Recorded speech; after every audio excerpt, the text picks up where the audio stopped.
दोस्तों, हमारे पड़ोस में बैठा बांग्लादेश जो भारत की तरफ से भेजी गई बिजली की पेमेंट नहीं कर पा रहा, वो देश अब भारत पर दबाव बनाने के लिए आईसीटी तक पहुंच चुका है। रिसेंटली रिपोर्ट्स के मुताबिक बांग्लादेश की तरफ से बीते रविवार को इंटरपोल को एक पत्र लिखा गया जिसमें कहा गया है कि भारत पर दबाव बनाया जाए ताकि भारत शेख हसीना बांग्लादेश को वापस करे और बांग्लादेश की नई सरकार उनके ऊपर नए केसेस लगा करके उनके पूरे मामले को आगे बढ़ा सके। आप जानकर के हैरान हो जाएंगे कि इंटरपोल एक काफी बड़ी ऑर्गेनाइजेशन है और इसमें करीब 196 देश मेंबर हैं। दूसरी खबर Bharat, Argentina, Australia, Canada, Ukraine और अमेरिका से सामने निकल के आ रही है, जहां पर करीब इन 5 देशों ने भारत के ऊपर कई बड़े आरोप लगाए हैं कि भारत की तरफ से डोमेस्टिक इंडस्ट्रीज को प्रमोट करने के लिए गेहूं और चावल पर जरूरत से ज्यादा सब्सिडी दी जा रही है सो दैट इंटरनेशनल मार्केट को डिस्टर्ब किया जा सके। आइए आज के इस वीडियो में दोनों ही रिपोर्ट डिटेल्स में आपको बताते हैं। यदि आपको हमारी ये न्यूज सीरीज पसंद आ रही है तो आज के इस वीडियो को लाइक और चैनल को सब्सक्राइब जरूर कीजिएगा। सबसे पहले बांग्लादेश से आ रही अपडेट की बात की जाए तो बांग्लादेश की पूर्व प्रधानमंत्री शेख हसीना इस समय भारत में हैं और उन्हें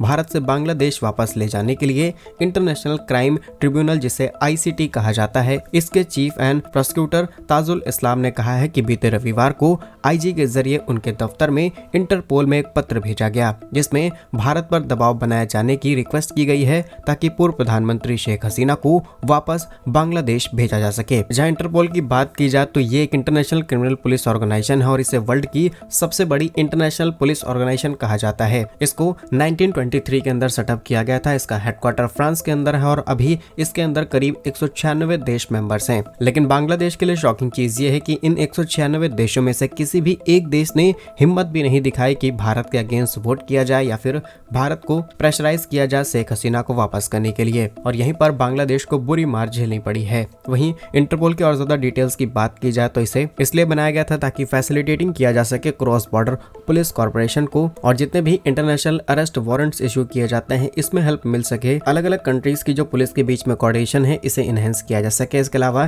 technical assist and training easily provide की जा सके ताकि ग्लोबल पुलिस को एडवांस लेवल पर ले जा सके क्राइम को कंट्रोल करने के लिए। और इसी इंटरपोल में बांग्लादेश की तरफ से रिक्वेस्ट गई, लेकिन किसी भी देश ने हिम्मत नहीं दिखाई कि भारत के ऊपर दबाव बनाने की कोशिश की जाए। असल में इससे भारत की इंटरनेशनल पावर दिखती है। भारत आज इंटरनेशनल लेवल पर इतना स्ट्रांग हो चुका है कि आप सोच करके देखिए कि इसमें कई ऐसे देश शामिल हो गए जिनका भारत के साथ सीधे विवाद रहता है। इसके बावजूद भी इनमें से शामिल किसी भी देश ने भारत पर दबाव बनाने की कोशिश नहीं की। लेकिन यहाँ पर हो रहे इंटरनेशनल गेम की बात की जाए तो मोहम्मद यूनुस जो इस समय अंतरिम सरकार के मुखिया है बांग्लादेश के अंदर, इनकी पूरी कोशिश थी कि शेख हसीना को किसी भी तरीके से बांग्लादेश में लाया जा सके ताकि इन्हें अरेस्ट किया जा सके।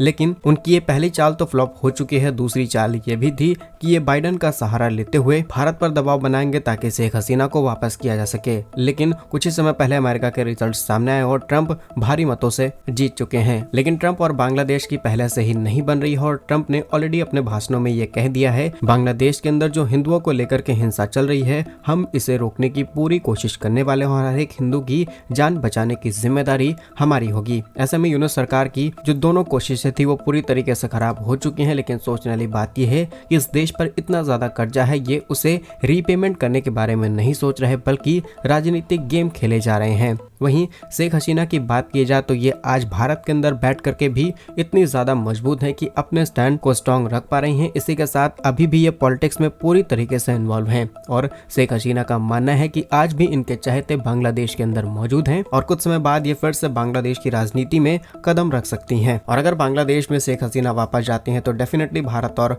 बांग्लादेश के रिलेशन पहले से और ज्यादा बेहतर होने की तरफ बढ़ जाएंगे। फिलहाल यूनुस की इस नई कोशिश पर आप क्या सोचते हैं कमेंट्स में जरूर बताइएगा। नेक्स्ट इंपॉर्टेंट अपडेट की बात की जाए तो भारत के खिलाफ अर्जेंटीना, ऑस्ट्रेलिया, कनाडा, यूक्रेन और अमेरिका की तरफ से जो कि सब के सब WTO वर्ल्ड ट्रेड ऑर्गेनाइजेशन के सदस्य हैं, इन्होंने भारत पर आरोप लगाया है कि भारत गेहूं और चावल पर अपने जो किसान हैं उन पर जरूरत से ज्यादा सब्सिडी देने का काम कर रहा है। इससे वैश्विक व्यापार की स्थिति जो कि नॉर्मल स्टेज में चल रही थी वो पूरी तरीके से बिगड़ सकती है। इसके अलावा इन देशों की तरफ से प्रॉपर नोटिस और प्रॉपर डॉक्यूमेंट्स लगातार WTO में भेजे जा रहे हैं ताकि भारत अपनी इस सब्सिडी को किसी भी हालत में कम करे। अगर बीते 2 वर्ष यानी साल 2021 से लेकर के 23 के प्रत्येक उत्पादन के मूल्य की बात की जाए तो करीब 87% से अधिक सब्सिडी भारत की तरफ से दी गई है जो कि इंटरनेशनल लॉज का वायलेशन करती है। और भारत की तरफ से जो सब्सिडी दी जा रही है, इसकी अगर टोटल वैल्यू निकाली जाए तो करीब 60 अरब डॉलर के आंकड़े को छू जाती है, जो कि सीधे सीधे इंटरनेशनल मार्केट पर इम्पैक्ट डाल रही है।